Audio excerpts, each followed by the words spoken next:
लगा के क्या होगा? कुछ होगा काली पट्टी लगाकर? क्या राजस्थान में जो दुकानें फूकी वो चल जाएंगी काली पट्टी लगाकर? क्या मध्य प्रदेश में जो घर बुके, औरतों की इज्जत लूटी, नौजवान मरे, वो जिंदा हो जाएंगे? काली पट्टी लगाने से कुछ नहीं होगा। क्या हम ईद दिवाली साथ नहीं मनाते थे? मैं खुद जाती थी मंदिर, मैं खुद जाती थी गिरजाघर, मैं खुद जाती थी, होली दिवाली सब मनाते थे हम साथ। फिर ऐसा क्या हुआ सन 2014 के बाद सब चीजें मुश्किल हो गई। आप तो मोदी जी पे आरोप लगाए, लेकिन कांग्रेस पे क्या कहेंगे? जो नहीं, तो कांग्रेस का ही करा धरा है। अगर कांग्रेस सही चली होती तो मोदी जी सत्ता में ना आए थे। इन्होंने जो 75 साल में भारत को डसा, इनके डसने की वजह से हमने सोचा हाय चाय वाला आ गया हमारे जैसा है, हम किचन वाले, ये चाय वाला। आपस में हमारी खूब अच्छी दोस्ती रहेगी, हम समझेगा ये चाय बनाते, हम खाना बनाते, घर का ही मामला है। दिमाग हटाने के लिए जो तीर तिचूल तलवार, मंदिर मस्जिद, गाय गोबर पे जो एक पॉलिटिक्स हो रही थी वो फुस हो गई थी।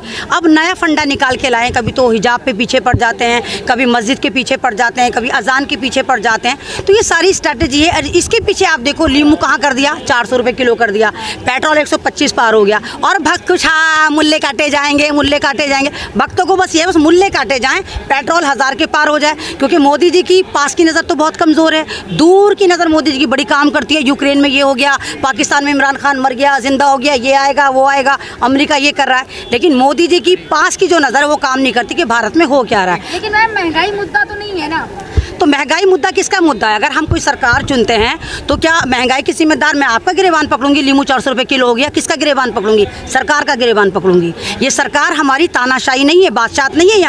यहाँ पर लोकतंत्र चलता है। लोकतंत्र ये कहता है कि हमारा जो प्रधानीय सेवक होता है वो उन सब चीज़ों का जिम्मेदार होता है। 5 साल के लिए चुनकर आते हैं, ये हमारा डेवलपमेंट, हमारे देश में रोजगार, हमारी महिलाओं का सम्मान, भारत को डिजिटल भारत बनाने के लिए काम करते हैं, ना कि हिंदू मुस्लिम करवाते हैं। 80-20 का जो ये खेला खेल रहे हैं पूरा भारत अच्छे से समझ चुका है। बस ये जो संतरे हैं ना ये नहीं समझ पाए, और आज संतरों की औकात 2 रुपए की हो गई है। देखो नींबू 400 रुपये पार हो गया।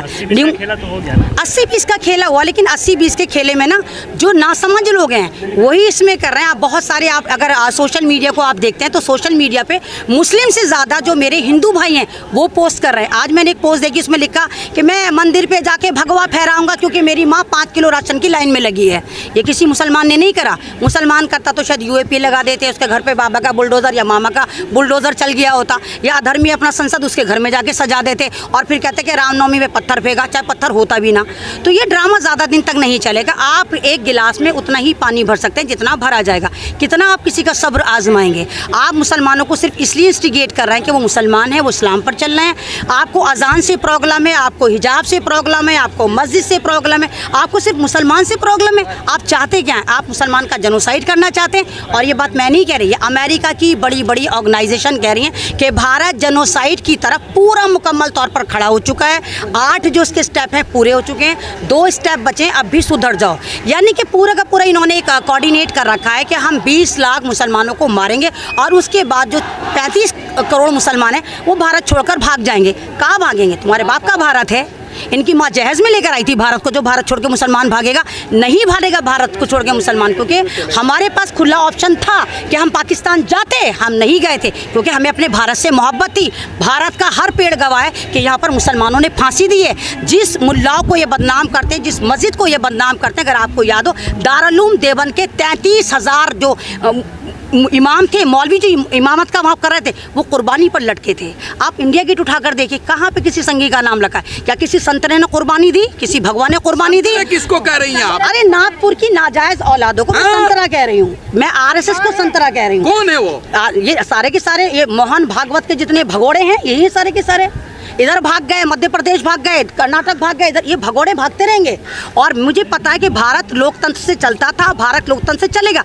बेशक थोड़ी देर के लिए पटरी से उतार दें भारत को, संविधान को खरीदने की कोशिश करें, संविधान को बदलने की कोशिश करें, जजों को खरीद लें, लेकिन भारत फिर भी लोकतांत्रिक देश था, लोकतांत्रिक देश है, लोकतांत्रिक देश रहेगा। इनके बाप में हिम्मत नहीं कि भारत से मुसलमानों को भगा कर दिखाएं।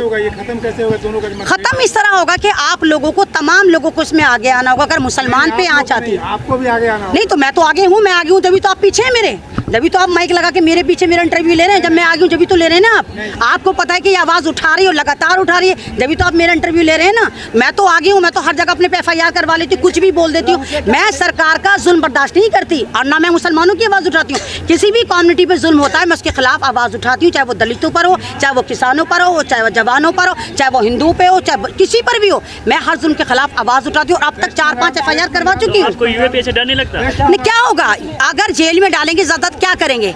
जेल के बाद फिर भी रिहाई, हम फिर भी जेल में हैं। हमारी आज़ादी छीन ली गई, हमें पहनने की आज़ादी नहीं, हमें ओढ़ने की आज़ादी नहीं, हमें बोलने की आज़ादी नहीं, हम कुछ कर नहीं सकते। चाहे हमें जेल में डालो, चाहे हम जेल के बाहर हैं, हमें तो अब भी मानसिकता पर गुलाम कर दिया इन्होंने। जेल से डर नहीं लगता और भारत में इतनी जेलें है ही नहीं जहाँ पर ये मुसलमानों को 40 करोड़ मुसलमानों को भर दें। अगर है तो बाप में हिम्मत है तो डालो, डाल के दिखाओ ना, क्यों नहीं डालते हो? डाल दो 40 करोड़ मुसलमानों को जेल में। नहीं, आपका संतरा रंग दे रहे थे भगवा को, भगवा से क्या परहेज? नहीं, भगवा को हमें भगवा से परहेज नहीं है, इनको हरे रंग से परहेज है और हरा रंग मुसलमानों से कर देते हैं। अबे जाहिलो, अगर हरा रंग मुसलमानों का होता ना तो भूखे मर जाओगे। पेड़ पौधे जिस क्रोमा में बैठ कर तुम भूतों की तरह चिल्लाते हो, चीखते हो, भौंकते हो, वो भी क्रोमा करता, क्रोमा भी ग्रीन ही होता है। तो रंगों पर किसी का इख्तियार नहीं होता, ना संतरा किसी की पपौती है, ना नींबू किसी की पपौती है, ना हरा रंग मुसलमानों की पहचान है। तो ये ड्रामेबाजी रंगों में बांटना बंद करो। इंसान का खून निकाल के देखो, आप अपना खून निकालो, किसी नॉन मुस्लिम का निकालो, सरदार का निकालो, दलित का निकालो,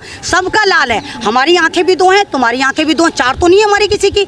बस ये है कि हम लोग संविधान को फॉलो करते हैं, हम इज्जत की बात करते हैं। हम यानी जय श्री राम का नारा लगाया, किसी को भी मार दिया, जय श्री राम का नारा लगाया, मंदिर में घुस गए, मस्जिद में घुस गए, उत्पाद मचा दिया, हम वो वाले नहीं। हम कल भी इंसाफ पसंद थे, हम आज भी। जय श्री राम का नारा लगाना गलत नहीं है, जय श्री राम का नारा लगाकर जो आप मॉब लिंचिंग करते वो गलत है। जय श्री राम का नारा लगा के नहीं, जय श्री राम का नारा लगा के आप जय श्री राम को बदनाम नहीं कर सकते। और जय श्री राम तो है नहीं, सॉरी, जय सिया राम है। सिया राम आता है, श्री राम नहीं आता। तो इन्हें भगवा लेकर आए जय श्री राम, नारे से दिक्कत नहीं। मैं बोली जय श्री राम, जय श्री राम, कुछ हो गया? मैं कहती हूँ मैं राम वाली, मैं राम को मानती हूँ, मैं तमाम मजहब का एहतराम करती हूँ। मुझे देखा किसी वीडियो मैंने राम को गाली दी? हाँ, ये अल्लाह को गाली देते हैं, ये कलाम पाक को गाली देते हैं, ये मस्जिद को गाली देते हैं, ये कलाम सबको गाली देते हैं, मुसलमान को गाली देते हैं। लेकिन कोई एक मुसलमान आपको नजर नहीं आएगा जो दूसरी कम्युनिटी को गाली दे, दूसरे मजहब को गाली दे। हम अगर मुसलमान हैं तो हमारी कलाम पाक में लिखा हुआ है कि हम तमाम मज़ाहिब का दिल से एहतराम करें। नारा तो हम कहीं भी लगा सकते हैं, रास्ते पे चल के लगा सकते हैं। नारे रास्ते पे नहीं, रास्ते पे चलकर लगाइए। आप खास तरह से कम्युनिटी को एक को पकड़ लें और एक तरह से मैं तो सुअरों का झुंड कहूँगी, आ जाओ और एक बंदे को पकड़ के मारे और जय श्री राम का नारा लगाए, वो राम को बदनाम कर रहे हैं। राम की तालीमात ऐसी नहीं थी। राम एक, आप ये देखिए कि राम सत्ता की लड़ाई ना लड़ने के बाद वनवास चले गए थे। राम की तो ये प्यार की जूते के बराबर ही, राम को तो डुबोने वाले ही हैं। अब राम का नारा नहीं लगा तो कृष्ण के पीछे चले गए, अब कृष्ण जी भी इनको फ्लॉप लगे तो अब कहाँ पहुँच गए? अब हनुमान के पीछे पर चले गए। चलो भाई, इस बहाने सबको हनुमान 40 तो याद होगा। मैं तो बहुत खुश हूँ, चलो हनुमान 40 से अगर ये पढ़ रहे हैं, मैं अप्रिशिएट करती हूँ और कहती हूँ वाकई अपने मजहब की तरफ जाएंगे तो सही, पढ़ेंगे तो सही कि मजहब इनका क्या है। वो अब शहरी में भी जगाने वाले आप? काय में? शहरी में भी जगाएंगे आप? शहरी में इनके जगाने से क्या होगा? शहरी में तो हम खुद जाग जाते हैं। हमारा एक आस्था का मामला है, हमें पता है हमारी शहरी खत्म कब होती है। हम तो शहरी में सोते ही नहीं है, जब हम सोते हैं तो उठेंगे कैसे? हम तो शहरी करके ही सोते हैं। धर्म की रक्षा करते हैं तो हु आर यू? कौन होते हैं हिंदू धर्म की रक्षा करने वाले? किसने दी इनको ये आज़ादी? किसने दिया इनको ठेका? यहाँ का ठेके निकल रहे हैं गवर्नमेंट के, लो भाई हिंदू मजहब के ठेकेदार बन जाओ, मुसलमान मजहब के ठेकेदार बन जाओ। जैसे हमारे मजहब के ठेकेदार बने हुए ना, हाई प्रोफाइल मुल्ला जितने बने हुए मजहब के ठेकेदार नहीं बोलेंगे। कब बोलेंगे? मास्क लगा लीजिए, उचित दूरी बना लीजिए, ये करिए, ईद पे यहाँ मत जाइए। तुम्हें इसलिए बना रखा है हमने, जहाँ पर बोलना चाहिए वहाँ नहीं बोलेंगे, जहाँ नहीं बोलना चाहिए मैं कूद कर बोलेंगे। आप क्या चाहती? जो हम आज़ादी चाहते हैं, जुल्म के खिलाफ आज़ादी चाहते हैं हम। हाँ, आज़ाद भारत में नहीं है ये, आज़ाद भारत 14 के बाद आज़ाद नहीं बचा। नहीं, आपको लग रहा होगा मैडम आप फिर गोदी मीडिया से इंस्पायर्ड होंगी, आप जरूर गोदी मीडिया से यहाँ पे आप आ गए होंगे। फिर अगर आप आज़ाद भारत होता आप यहाँ पर होती हैं आज?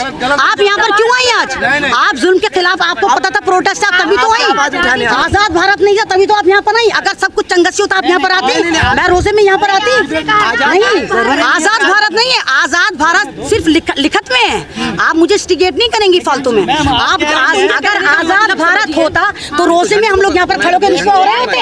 आज़ाद भारत होता आप यहाँ पर होते, हम अपने अपने घरों को होते। आप लोग हर बात का गलत मतलब नहीं है। आवाज उठाने नहीं, हम अपनी आवाज को पहुंचाने आए कि हमारे पे जुल्म हो रहा है, लगातार जुल्म हो रहा है, हमारे हिजाब पर जुल्म हो रहा है, हमारे मजहब पे जुल्म हो रहा है, हमारे नौजवानों पे जुल्म हो रहा है, हमारी माओ पे, हमारी बहनों पे जुल्म हो रहा है। कब तक जुल्म होगा ये? क्या हमने मोदी जी को नहीं चुना? क्या प्रधान सेवक हमारे नहीं है? अगर बीजेपी के हैं तो सिर्फ RSS वाले हैं? ये राष्ट्र, इनको किसने लाइसेंस दिया राष्ट्रवादी का? क्या करना चाहिए मुसलमानों को एकजुट हो जाना चाहिए। मुसलमानों को समझना ये चाहिए कि हमारा अच्छा बुरा क्या। मुसलमानों को अपने अच्छे लीडर पैदा करने चाहिए जो सही गाइडेंस करें। जी ईद पे काली पट्टी लगा लेना, काली पट्टी लगा के क्या होगा? कुछ होगा काली पट्टी लगाकर? क्या राजस्थान में जो दुकानें फूकी वो जल जाएंगी काली पट्टी लगाकर? क्या मध्य प्रदेश में जो घर बुके, औरतों की इज्जतें लूटी, नौजवान मरे, वो जिंदा हो जाएंगे? काली पट्टी लगाने से कुछ नहीं होगा। आपको एकजुट होना चाहिए, आपको आपस में कोऑर्डिनेट करना चाहिए, आपको उनके धर्म का सम्मान करना चाहिए, उनको आपके धर्म का सम्मान करना चाहिए। आज से पहले क्या नहीं होता था? क्या हम ईद दिवाली साथ नहीं मनाते थे? मैं खुद जाती थी मंदिर, मैं खुद जाती थी गिरजाघर, मैं खुद जाती थी, होली दिवाली सब मनाते थे हम साथ। फिर ऐसा क्या हुआ सन 2014 के बाद सब चीजें मुश्किल हो गई। आप तो मोदी जी पे आरोप लगाए, लेकिन कांग्रेस पे क्या कहेंगे? जो नहीं तो कांग्रेस का ही करा धरा है ये। अगर कांग्रेस सही चली होती तो मोदी जी सत्ता में ना आए थे। इन्होंने जो 75 साल में भारत को डसा, इनके डसने की वजह से हमने सोचा हाय चाय वाला आ गया हमारे जैसा है, हम किचन वाले, ये चाय वाला, आपस में हमारी खूब अच्छी दोस्ती रहेगी, हमें समझेगा ये चाय बनाते, हम खाना बनाते, घर का ही मामला है, इसलिए हमने मोदी जी को चुना। हमें क्या मालूम कि चाय करते करते पूरे भारत को चाय पत्ती की तरह बेच डाला और चमचे फ्री में आ गए सारे चाय के साथ। हमें क्या मालूम था? मैम आप चमचे किसे कह रही हैं? चमचे जिनको कहा, संतरों का, आपको नहीं कहा, आपको नहीं कहा, मोदी मीडिया को बोला, RSS को बोला, आपको सवाल पूछते नहीं, उनको बोला, आपको नहीं बोला। हमारे चैनल को लाइक करें, सब्सक्राइब करें और बेल आइकन जरूर दबाएं।